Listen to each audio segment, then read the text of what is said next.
जैन धर्म में कहा गया है परिग्रह मूल का पाप है, संचय मत करो, माया को छोड़ो।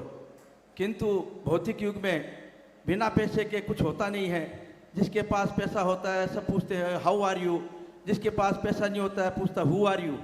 तो इस अर्थ पर रहने के लिए अर्थ की अति आवश्यकता है, अदरवाइज जिंदगी में इसका कोई अर्थ नहीं है। तो आज हम बताइए कि ये बिना पैसे के अपना जो है, उसमें कहा भी गया, पुराने लोग कहते थे कि जिस गृहस्थ के पास कोड़ी नहीं है वो कोड़ी का नहीं है, और जिस साधु के पास कोड़ी है वो कोड़ी का नहीं है।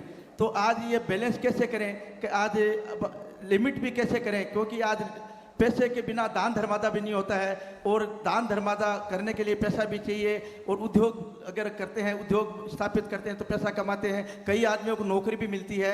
तो इसीलिए हमको ये बताइए बैलेंस कैसे करें कि गृहस्थ जीवन भी अपना चलता रहे, और पैसे ऊपर नहीं ले जाता आदमी, किंतु आदमी को ऊपर उठने के लिए पैसे की अति आवश्यकता होती है। तो इसके लिए हमको आप सुझाव दीजिए कि हम कैसे इस जीवन को अपना संयमित बनाएं और सफल बनाएं। जय जी। ओ, बहुत अच्छा सवाल आपने उपस्थित किया है।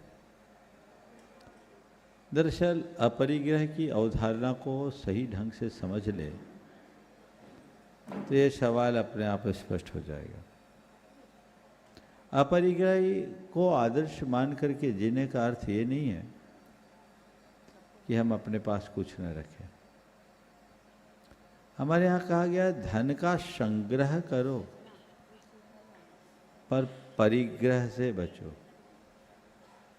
अगर जैन परंपरा के इतिहास को पलट करके देखो तो पाओगे कि खुद हमारे तीर्थंकर परमात्मा राजा महाराजा हुए, अपने जीवन में लंबे काल तक राज भोगा, चक्रवर्ती भी हुए, बड़े बड़े नगर श्रेष्ठी हुए, और वे सब शुद्ध श्रावक थे।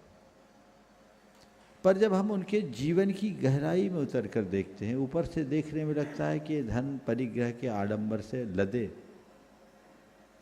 लेकिन जब हम भीतर उतरते हैं तो लगता है ये तो वैराग्य की प्रतिमूर्ति। इनने संग्रह किया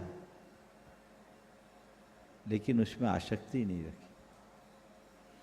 संग्रह के पीछे दो दृष्टिकोण हैं। एक संग्रह के लिए संग्रह, दूसरा अनुग्रह के लिए संग्रह।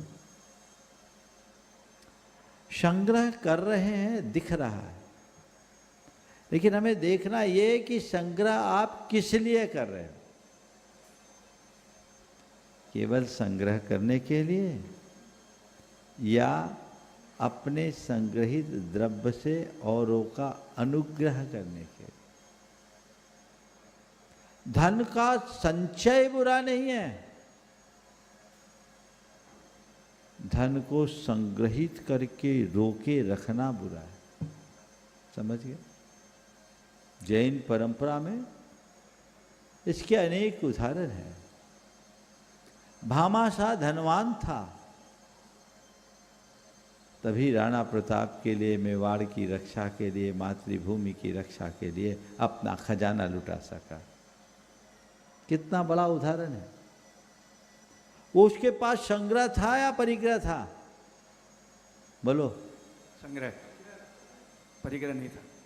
सेठ टोडरमल ने जरूरत पड़ी सिक्के बिछा दिए, ये संग्रह था कि परिग्रह था?